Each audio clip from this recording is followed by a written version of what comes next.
Հանրային ներդրումային ծրագրով քննարկման փուլում է 250 նոր էլեկտրական ավտոբուսների ձեռքբերման գործընթացը։ Քննարկվում է նաև երկու դեպոների վերակառուցման ու արդիականացման հարցը։ Այս պահին մինչև 250-18 մետրանոց էլեկտրական ավտոբուսների գնումը, երկու դեպոների վերակառուցումն ու արդիականացումը,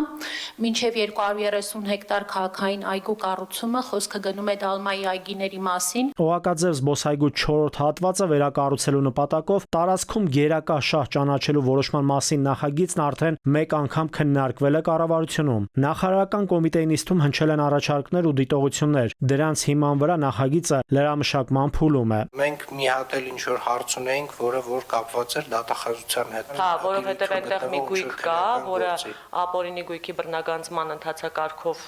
քննության առարկա է հանդիսանում, պիտի մենք դատախազությունից ստանայինք տեղեկատվություն, գրությամբ դիմել ենք, որպեսզի հասկանանք այդ գույքի նկատմամբ ինչ ռեժիմ պետք է գործի։ Ես առաջարկում եմ գերակաշահի որոշումը առաջ տանեք կոմիտեում նորից քննարկել։ Օպերայի եւ բալետի ազգային ակադեմիական թատրոնի շենքը գեղարվեստական լուսավորություն կունենա։ Արդիականացման աշխատանքներն արդեն մեկնարկել են։ Երևանի սրտում գտնվող Թամանյանական գլուխգործոցը կլուսավորվի 394 LED լուսարձակներով։ Նաիրի Մուրադյան, ժամը լրատվական։